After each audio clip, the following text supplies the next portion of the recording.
श्री स्वामीराज माऊली.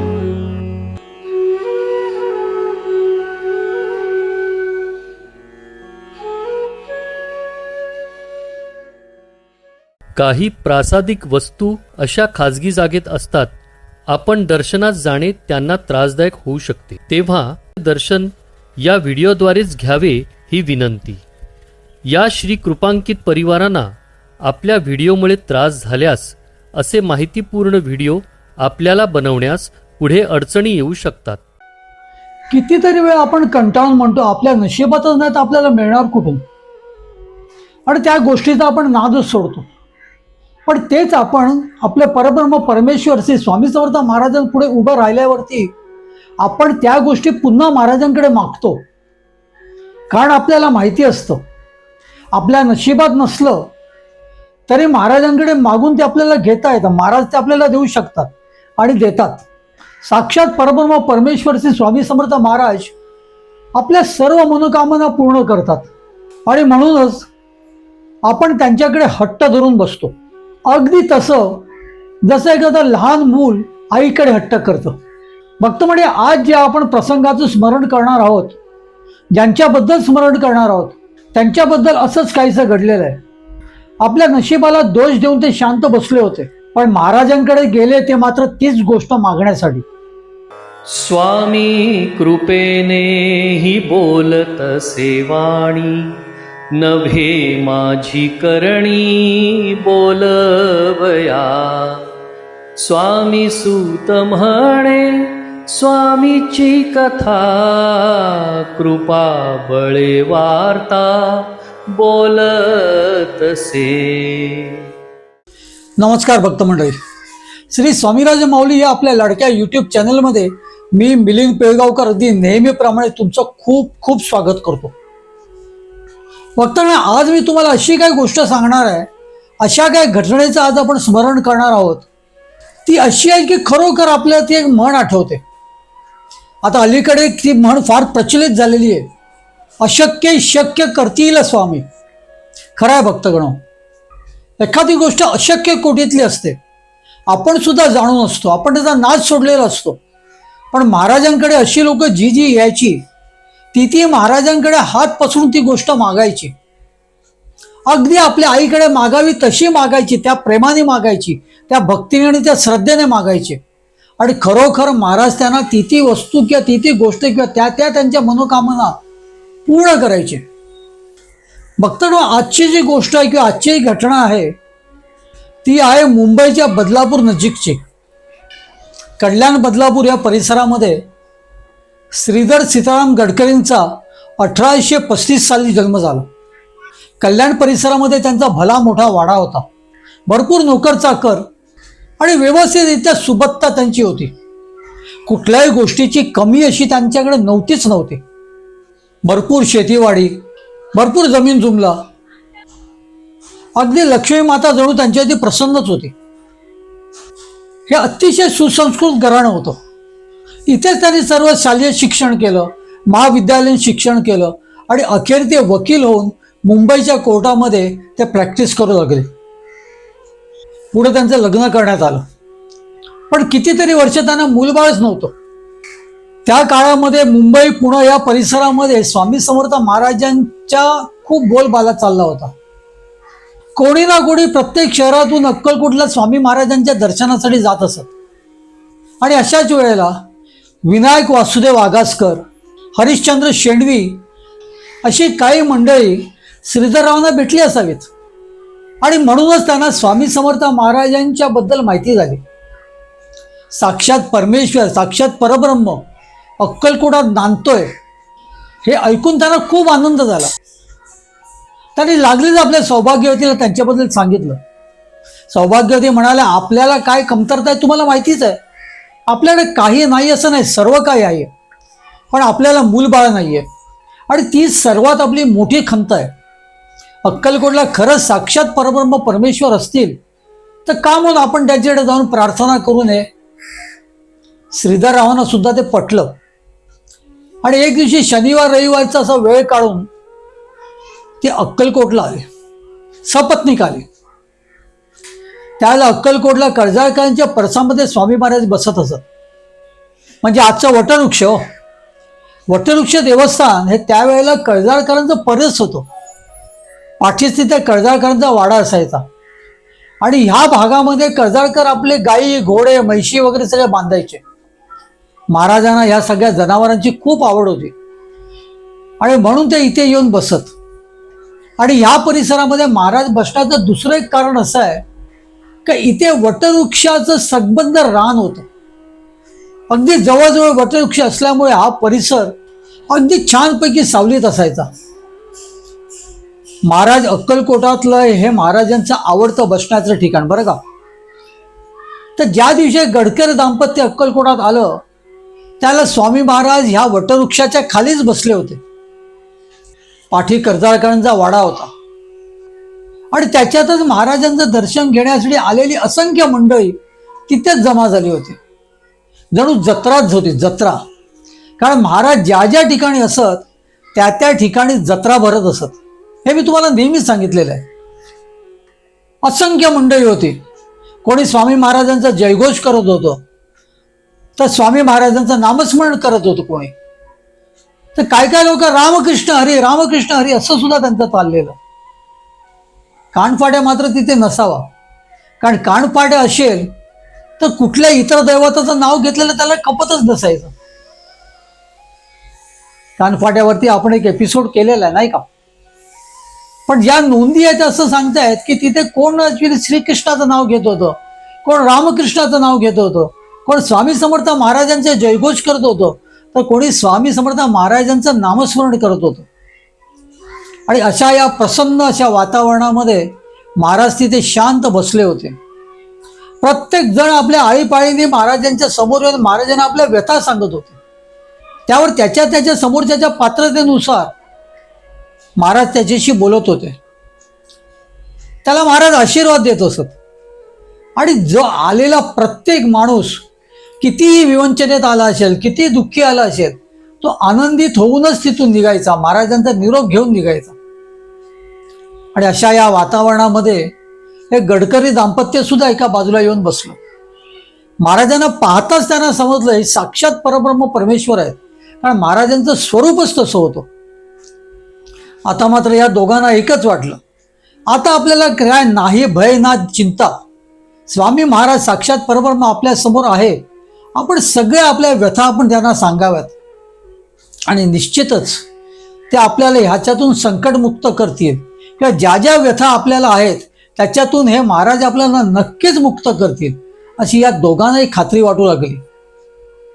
भक्त मंडळी पाहता पाहता यांची पाळी महाराजांच्या पुढे जाण्याची आली. तसं बघायला गेलं तर सहज कोणी महाराजांच्या समोर जाऊन उभं राहावं अशी परिस्थिती नव्हती.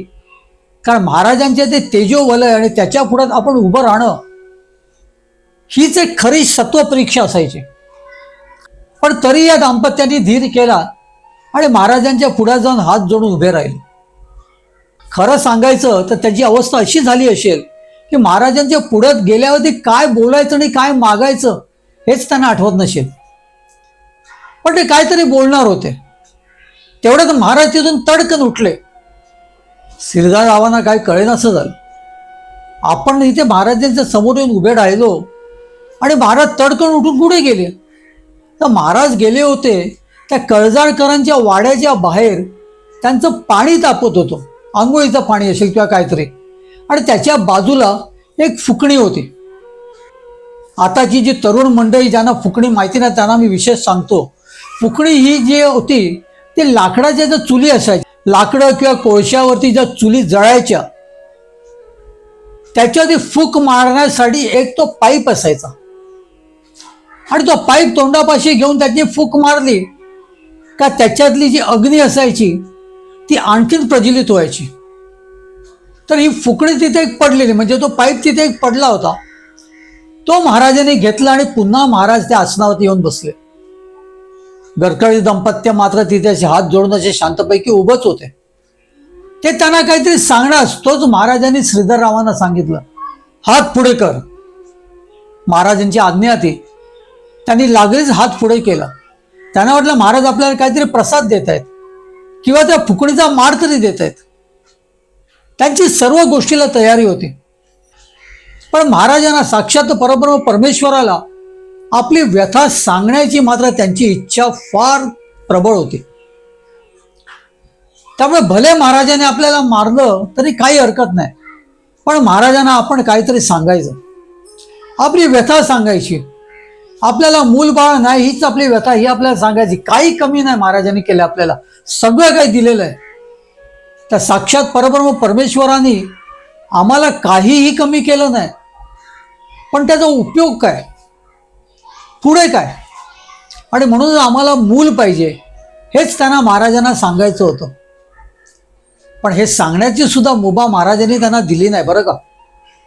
महाराजांनी त्यांना लागलीच सांगितलं, अरे हात आगे कर. श्रीधररावांनी हात पुढे केला आणि तोच महाराजांनी त्या फुंकणीतून एक फुंकर मारली. फुंकर मारली ती इतकी जोरात मारली का त्या फुंकणीतून एक छोट्याशा चांदीच्या पादुका श्रीधररावांच्या हातावर येऊन पडल्या. हे पाहून महाराज जोर जोराने खतखता हसू लागले. एखादं लहान मूल जसं असावं अगदी तसंच. हातावर पडलेल्या त्या पादुकांकडे श्रीधररावांनी निरखून बघितलं. तो छोट्याशा चिमुकल्या त्या पादुका होत्या, पण एखाद्या लहान बालकाच्या पायासारख्या त्या होत्या. अगदी गुबगुबीत लहान पाय असतात बघ लहान मुलांचे, तशा त्या पादुका ती चिमुकल्या होत्या. श्रीधरराव धन्य झाले. खरोखर त्यांना खूप आनंद झाला. अगदी पहिल्या भेटीतच महाराजांनी आपल्याला असा प्रसाद द्यावा. आता महाराजांना आपली व्यथा सांगायला काहीच हरकत नाही. आता महाराजांना आपण नक्की सांगूया. आणि त्या महाराजांकडे काय बोलणार तोच महाराजांनी त्यांना सांगितलं, मिल गया ना, अभी चले जाओ यहां से. महाराजांची आज्ञा, त्यावर पुन्हा अर्जी नसायची.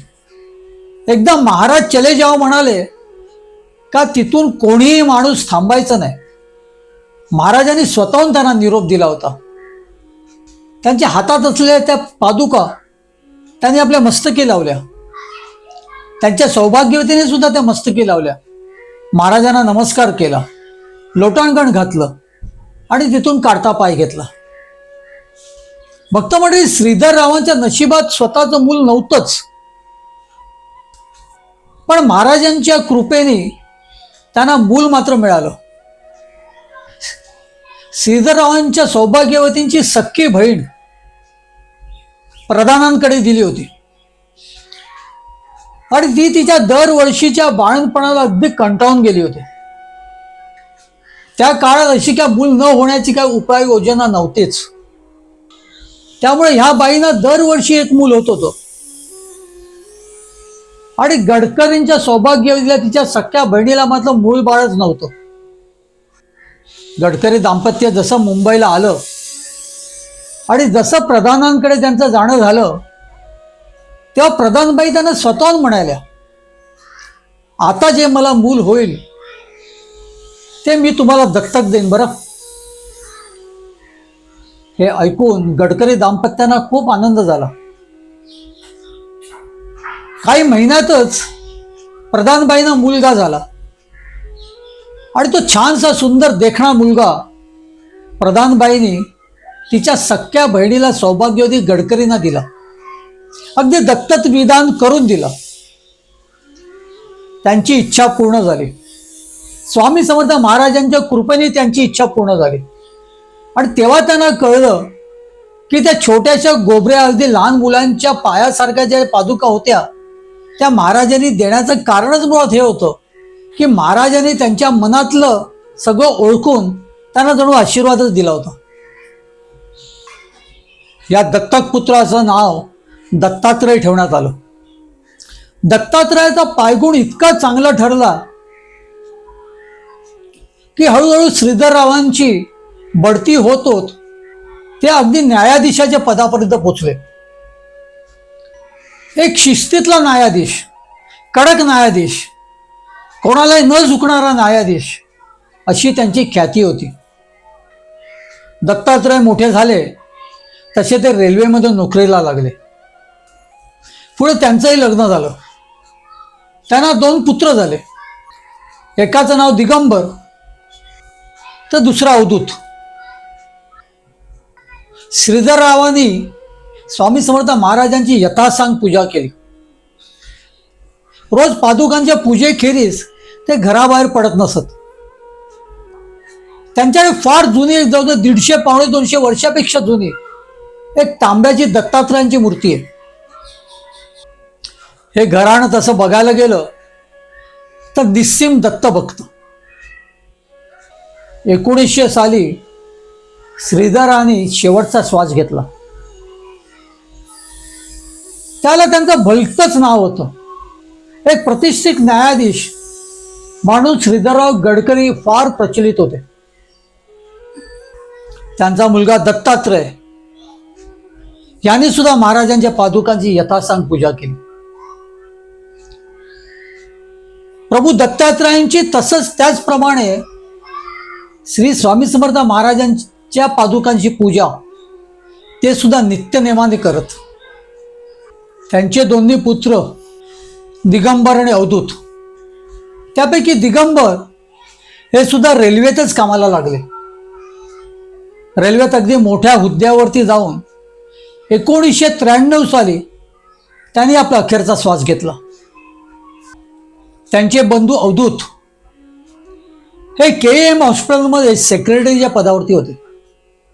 1995 साली त्यांनी देखील आपला अखेरचा श्वास घेतला. त्यांचे पुत्र डॉक्टर मिलिंद गडकरी हे एक ख्यातनाम कार्डिओलॉजिस्ट आहेत. आम्ही त्यांच्याशी संपर्क साधला, त्यांच्याशी बोलण्याचा प्रयत्न केला. डॉक्टर गडकरींनी वेळात वेळ काढला, आम्हाला घरी बोलवलं नाही. त्यांची जी काय माहिती त्यांना होती ती त्यांनी आम्हाला सांगितली. आजोबांचं तर खूप, म्हणजे आजोबांनी बेसिकली शेतीच करत होते, कारण शेती खूप मोठी होती, त्यामुळे देखरेख करत होते. पण एक दिवशी म्हणे ते आमच्या कल्याणचा मोठा वाडा होता, आम्ही वरती राहायचो आणि खाली भाडेकरू होते. आणि एक औदुंबराची हे होती, झाड होतं मोठं, तिथे ते बसायचे पूजेला.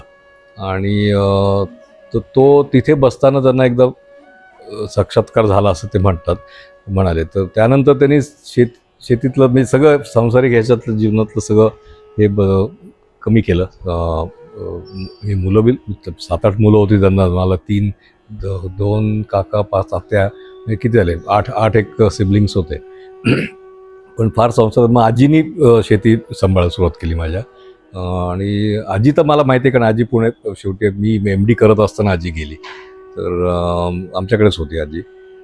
ती सांगायची की मग आजोबांनी संसारातला इंटरेस्ट कमी केला, म्हणजे संन्यास घेतल्यासारखं होतं, पण घर सोडून नाही गेले, कल्याणमध्येच राहिले होते.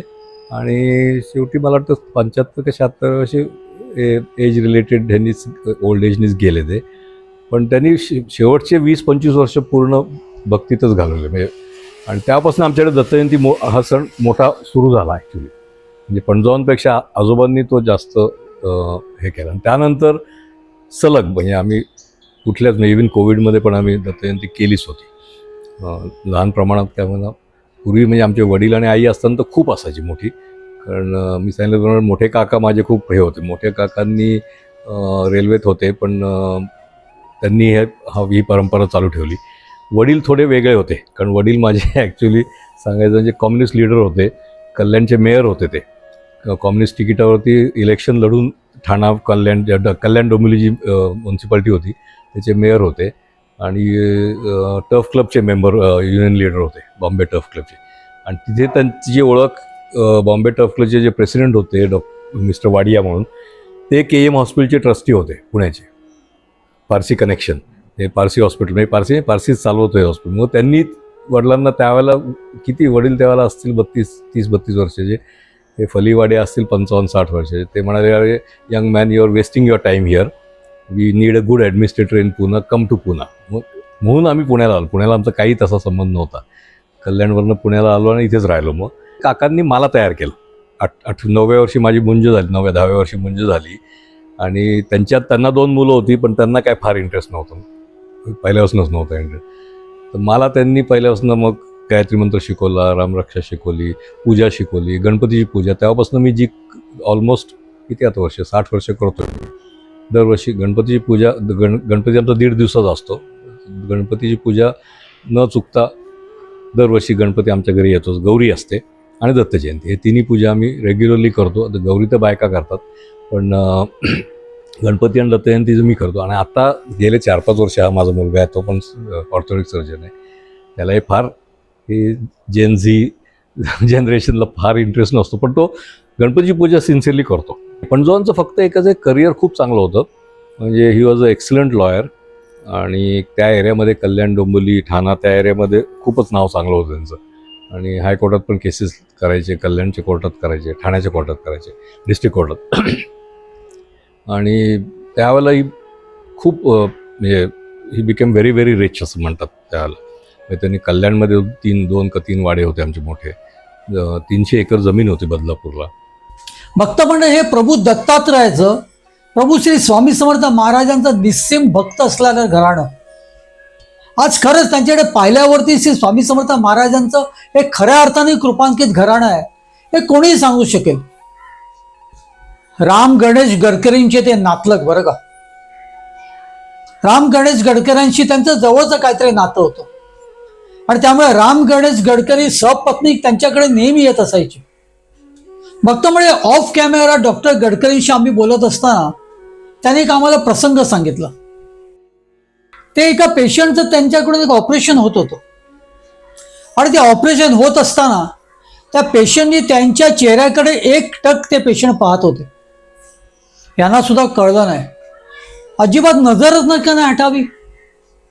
अखेर त्यांचं ऑपरेशन झालं, ते पूर्णतः बरे झाले.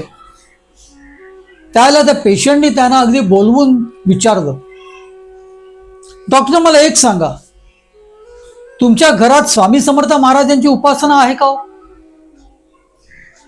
त्यावर डॉक्टर साहेबांनी सांगितलं, हो, फक्त श्री स्वामी समर्थ महाराजांच्या उपासनाच नाही आहोत, तर स्वामी समर्थ महाराजांचं कृपांकित घराणं आहे आमचं. पण तुम्ही हे का विचारताय? त्याला ते पेशंट डॉक्टरांना म्हणाले, तुम्ही माझं ऑपरेशन करत असताना सुद्धा आणि त्यानंतर सुद्धा मला एकच जाणवत होतं की माझ्या पुढ्यात साक्षात प्रत्यक्ष परब्रह्म स्वामी समर्थ महाराज उभे आहेत आणि तेच जणू काय माझं ऑपरेशन करतायत. भक्त मंडळी, खरं आहे, महाराजांची जर आपल्यावरती कृपा असेल ना, तर आपल्या हातून मोठ्या मोठ्या गोष्टी महाराज करून घेत असतात आणि आपल्यापैकी कितीतरी लोकांनी ते अनुभवलेलं आहे. ही गोष्ट डॉक्टर ज्या गांभीर्याने आम्हाला सांगत होते ते खरोखर पाहिल्यावरती आम्हाला डॉक्टरांचं सुद्धा खूप कौतुक वाटलं. पेशेंट डॉक्टर, रोजच्या शस्त्रक्रिया, आणि तरी सुद्धा स्वामी महाराजांना नमस्कार केल्याशिवाय, प्रभू दत्तात्रयांना नमस्कार केल्याशिवाय ते घरातून बाहेर निघत नाहीत. खरोखर स्वामी महाराज ग्रेट आहेत. सहज बोलता बोलता माझ्या तोंडून हे शब्द निघतातच निघतात, महाराज ग्रेट आहेत, ग्रेट. आणि म्हणूनच महाराजांची कृपा आपल्यावरती असेल ना, तर आपण फक्त एकाच गोष्टीकडे लक्ष द्यायला पाहिजे, ते म्हणजे आपलं वर्तन. कारण महाराजांची कृपा हा एक आपल्याकडे असलेला बंदा रुपया असतो आणि तो तसाच बंदा आयुष्यभर ठेवणं याच्यासारखी श्रीमंती नाही बरं का. ही श्रीमंती ज्या ज्या लोकांनी साध्य केलेली आहे त्यापैकी एक ते डॉक्टर साहेब सुद्धा आहेत. इतक्या त्यांच्या त्या दगदगीच्या सगळ्या नित्यक्रमामधून त्यांनी आम्हाला थोडा वेळ दिला, आम्ही त्यांच्याशी बोललो. त्याबद्दल खरोखर डॉक्टर मिलिंद गडकरी, मी खरोखर तुमचा आभारी आहे. श्री स्वामी समर्थ महाराज तुमच्यावरती सदोदित कायमस्वरूपी अशीच कृपा ठेवो ही महाराजांच्या चरणी मी प्रार्थना करतो. आपले पूर्वज श्रीधर सीताराम गडकरी, न्यायमूर्ती श्रीधर गडकरी यांचं मी स्मरण करतो. स्वामी समर्थ महाराजांनी त्यांना पादुका दिलेल्या त्या पादुकांचं सुद्धा स्मरण करतो. स्वामी समर्थ महाराजांचं स्मरण करतो, दत्तप्रभूंचं स्मरण करतो आणि म्हणतो, श्री स्वामी समर्थ, श्री स्वामी समर्थ, श्री स्वामी समर्थ. स्वामी देई हेची दान नित्य चरणाचे दर्शन, चरणाचे दर्शन, नित्य चरणाचे दर्शन. मज नको धन दारा तुझ्या चरणी द्यावा थारा, चरणी द्यावा थारा, तुझ्या चरणी द्यावा थारा.